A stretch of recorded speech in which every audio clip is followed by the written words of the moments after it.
ఈ కొడంగల్ కార్యకర్తల సమావేశంలో నేను ఒక మాట చెప్పదలుచుకున్నా.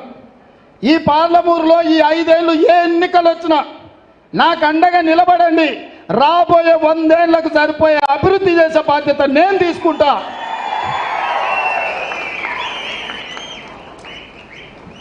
ఇవాళ సంతకం పెట్టే శక్తి మనకిచ్చిండ్రు. దీన్ని సద్వినియోగం చేసుకోవాల్సిన బాధ్యత పాలమూరు బిడ్డలు ప్రతి ఒక్కరి మీద ఉంది. మీరు బీఆర్ఎస్ ఉండొచ్చు, బీజేపీ ఉండొచ్చు, సిపిఐ ఉండొచ్చు, సిపిఎం ఉండొచ్చు, కోదండరాం గారి పార్టీ ఉండొచ్చు, ఏ పార్టీ అయినా ఉండొచ్చు. పార్టీలను పక్కన పెట్టండి, జెండాలను పక్కన పడేయండి, పాలమూరు అభివృద్ధి కోసం ముందుకు రండి. ఇన్నేళ్ళు ఎంతో మందికి మద్దతు ఇచ్చారు, ఎంతో మంది కోట్లు వేసారు, ఎమ్మెల్యేలు అయినరు, ఎంపీలు అయినరు, ఎమ్మెల్సీలు అయినరు. ఏమొచ్చిందో ఒక్కసారి ఆలోచన చేయండి.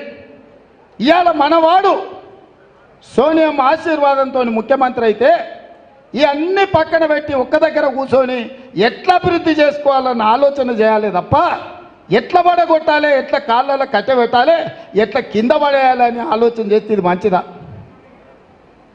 100 రోజుల్లో 6 గ్యారెంటీలలో 5 అమలు చేసినాం. ఎవడే వాడు 10 ఏళ్ళు ఇచ్చిన మాట నిలబెట్టుకున్నాడా? డబుల్ బెడ్రూమ్ ఇళ్ళని ఇస్తా అన్నాడు.